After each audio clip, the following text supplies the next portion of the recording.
Hey, it's Webs here with the patch notes for 24.2 for Hearthstone, which is mainly going to be a Battleground update, but there are some lasting changes to this game in the form of runes, which I have not covered on this channel, which are going to be a little bit of an annoyance for a lot of players, especially those interested in Battlegrounds.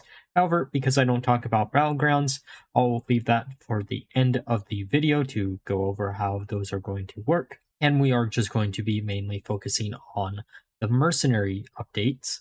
The first mercenary change that we're actually seeing is to King Crush's Apex Predator ability, where if you actually get the death blow on this ability, you are going to gain 5 HP and then repeat this. They are also going to change the speed to this to be 5 at all levels. This is actually not that bad of a change overall. However, as it currently stands, Yasharaj is basically just a better King Crush anyways, and doesn't actually have the clear weakness of King Crush, which is Yasharaj, or any other big protector mercenary that your opponent could be playing. I don't think this change will do much to King Crush's playability as it currently stands, mainly due to the fact that while this does make him a little bit more tanky, there's just way better mercenaries that you could actually use for the same exact purpose. Ariel's Crusader Blow is now going to be holy. This was a community change that a lot of people actually wanted to see, along with some of the other changes we'll see on the later mercenaries. This should help out holy a little bit more. However, as it currently stands, holy is a really frustrating build to try to make work. Trust me, I've tried over the past couple weeks to actually try to make it work. It just feels a little bit too weak, especially given the fact that your best scaling right now is going to be errr. And while she is going to get a buff later, I don't know if that is going to be necessarily the only thing that the team actually needs. For Deathwing, we are actually seeing something very similar to Lady Anaconda, where his most used equipment is just going to be put in the baseline of the first ability of Deathwing, which is Claw of Terror, which will then allow his Claw of Terror to actually hit the neighbors, along with the normal target that you're actually targeting. A really good change. He is still a little bit slow, so I don't think he'll see that much more playability. It would be cool if we saw some fire tags added to his second ability, which would allow him to actually fit into a fire team. But it is what it is, and we don't have really that many ways to scale up fire damage as it currently stands, so I don't know how useful this is actually going to be. Part of the Unliving is now going to just cause Claws of Terror to deal 5 additional damage instead of also making it hit additional targets. Makes it a little bit weaker. You might actually want to use one of the other 2 equipments now, though the last equipment on him, which is the Dragon Soul, doesn't really have any use outside of a very heavy dragon meta, which, depending on what rank you are at, could necessarily be. I do think the healing whenever one of the elementals actually dies is probably going to be his default equipment now, unless having 5 additional damage on Claws of Terror is worth that much still. Urel is going to get 12 additional HP, which is a huge buff to her, makes her a lot harder to actually kill in one hit. Though at the same time, Yasharaj still already exists, and because Yasharaj already exists, then she's probably going to still get one shot unless you can protect her some way. And given the fact that Radiant Light is also going to be decreased its speed to 2, that might actually be very possible. You can actually use Cornelius to actually be buffed up by her second ability now, and also protect her at the same time, which is actually a pretty good change overall. I do really want to try out something with Holy, just because it is one of those builds that I've been touching quite a long time, and I think this would be a really nice change to actually make work. Though that doesn't actually require me to grind up some coins for her, because she is one of the mercenaries that have least geared up when it comes to being towards max level, just because she hasn't been of much use currently. Blink Fox is also getting some changes. He is going to get additional 8 HP, and also having Arcane Fling now deal 17 damage to an enemy. If it has not acted, it deals 22 instead.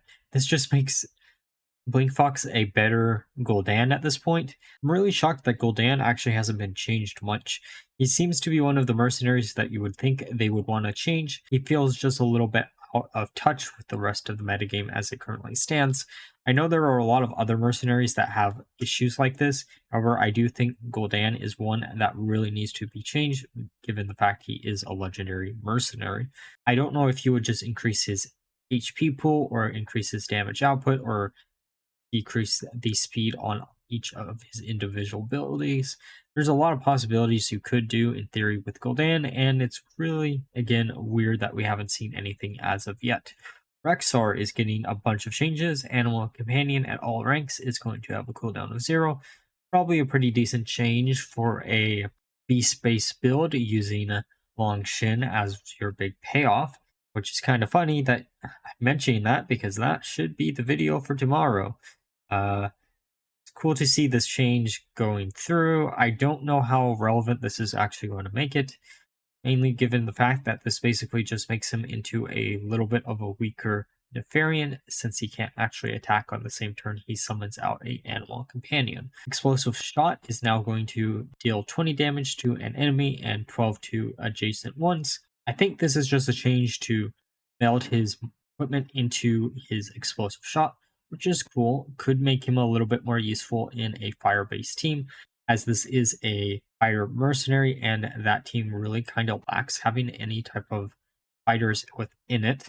However, Rexxar currently doesn't actually see play, and I don't think this will make him see any more play, especially given the fact that his equipment is being changed to now be a passive that at the start of each turn deal 10 damage to all enemies if you've summoned all 3 animal companions this game. This is basically impossible to ask equipment to actually generate any type of advantage off of. It's really kind of shitty that this is what they decided to change it to. It is really cool flavor-wise, but I don't think this will make this equipment see any type of play, especially because Mama Bear Claws is probably the best equipment that you could have on Rexxar, even if you're going for a more animal companion spamming build. I just don't see a world where this could actually ever see play. I don't know what you could do instead to make it see a little bit more play, but it sure the hell isn't this. Maybe make it give you one of the animal companions when you play him down. Who knows? I don't know. I don't think any salvaging. Fathom Lord is also going to be getting an increase in his damage by 2 on Cataclysmic Bolt. Decent enough ability change. I don't know if this will make him any more playable, but cool to see either way. Cornelius's first ability is now going to count as holy. Again, a change that a lot of people were actually asking for when it came to a lot of these holy based mercenaries that didn't actually have holy tags on a lot of their abilities. This change actually was something that was tested out with Tyrion, I think, first, and it did actually help impact that build a little bit there. I do think making it more consistent across the board should make this a lot more usable. However, Cornelius is mainly just used for his second ability to protect your other 2 mercenaries, and I don't think this will change the role that he usually has within a team. While I know this patch is mainly supposed to be Battlegrounds' time to shine, as Wizard would put it, it is kind of frustrating that we aren't seeing any type of event being mentioned here for Hearthstone Mercenaries. I know Cthulhu is going to be ending pretty closely after this patch goes live, or on the same day, I can't actually remember. Either way, it would have been a little bit cool if we could have seen a little preview of what is in our futures for fans of this game mode, but it looks like we aren't going to see that.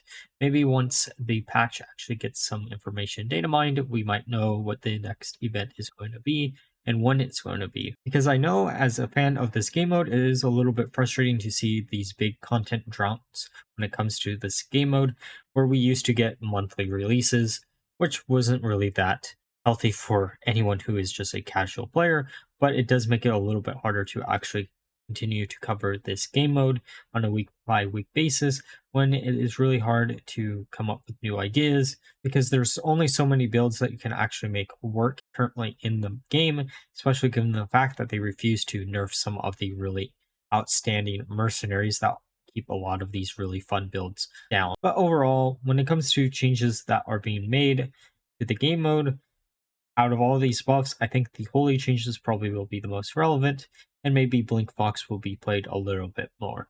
Now, for the subject that I didn't really want to cover on the channel at all, but it is the big talk of Hearthstone, and I'm figure why not just combine this into this video, since we do have the new information of how each individual bundle for it is going to work. This change being runestones, which are being introduced as a replacement for most cash purchases within the Hearthstone game across all of the different game modes.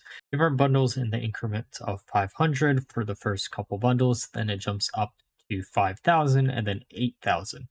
I know a lot of people have actually done the math right now, and it turns out most of the time it is actually just better to buy the 500 bundles than if you were going to be buying in bulk. But this isn't where the main controversy with these are coming up. It is to Battlegrounds. Battlegrounds historically has been a very new player friendly game mode and had a very low entry cost.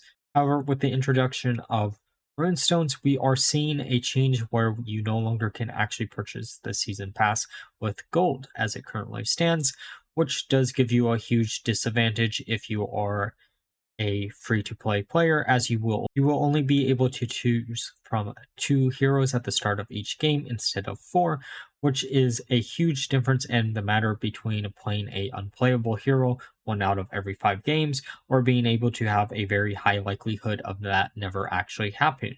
According to Blizzard, the reason for this change is because the game mode is very hard to actually monetize, given the fact that cosmetics aren't really that popular, since you can't actually guarantee to use each individual cosmetic you buy in every game, as the heroes is a random chance of you getting a hero that you actually have some type of cosmetic for. However, we have seen recently the fact that they have introduced things like finishers, playboards, and emote customization, which should bring in a good amount of money there too. But I guess it wasn't enough. If they actually get rid of this pay to win aspect, I think a lot of people would be more willing to deal with runestones and the ways that they're going to impact the future of this game. It does make me worry a lot, especially for mercenaries, given the fact that none of these bundles actually directly give you a really good choice when it comes to buying some of the bundles that are currently existing in mercenaries, since there are $25 bundles within the game mode. Missed the mark with what they're trying to do when introducing this new premium currency, and it does make me worry about mercenaries as a game mode overall and how this is going to impact the playability of it. I know currently there is no changes going through for the game mode to make it more pay to win or to incentivize the use of runestones for it, but sadly I could see in the future maybe something where they force you to actually buy some type of pass to actually access the individual events that go on within mercenaries, which would increase the amount of downtime that we have in between content for mercenaries while hurting it even more, and probably killing off the game mode for good if they went down that route. But you never know, that might be something they possibly will do in the future. Time will tell, and until then, as it currently stands, I don't really play much Battlegrounds, so I'm not personally affected that much, though it is going to be a little bit awkward to see some of these other things not be offered up for gold, such as mini sets or even just cosmetics and bundles at this time, instead of having some type of new resource within the game that is just honestly completely unnecessary, in my opinion. With that all being said, let me know down below what you think of all these changes coming to Hearthstone, and if you enjoyed the video, please leave a like, comment, and subscribe. Until next time, bye bye.